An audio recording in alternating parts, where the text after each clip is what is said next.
Hi, I'm Kristin Pelletier, founder of KP Consulting, where we help dentists reduce stress, increase profitability, and create a practice they love.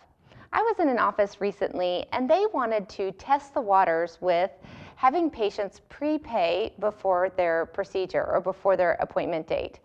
This is something that they had a lot of anxiety around because they weren't sure how patients would respond to this change.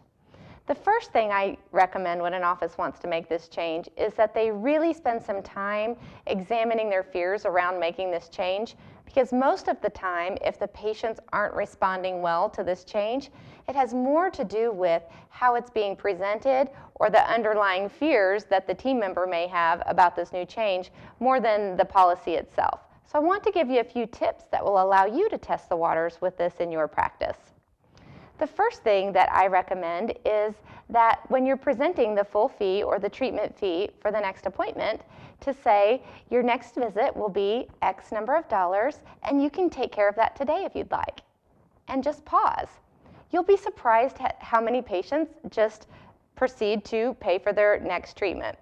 Some patients may ask, do I have to pay all of that today? And you can respond, would it help if you paid half today and then half at your appointment? And again, you'll be surprised at how many patients are okay or even expect that to be in place in a dental practice. I had an office last week try this very system, and they were just blown away at how many patients prepaid for their treatment. In fact, out of a full day of presenting treatment, every patient except for one paid either in full or a partial payment towards their next service.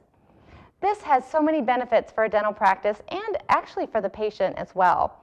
There aren't very many patients that cancel their appointments when they've prepaid for the service, so you know they're fully committed.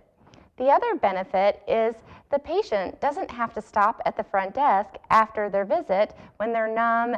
They can just leave because they're finished, they've paid for that visit. So it's really a win-win for the practice and for the patient. I hope this tip was helpful. For more practice management tips, visit my website, KristinPelletier.com.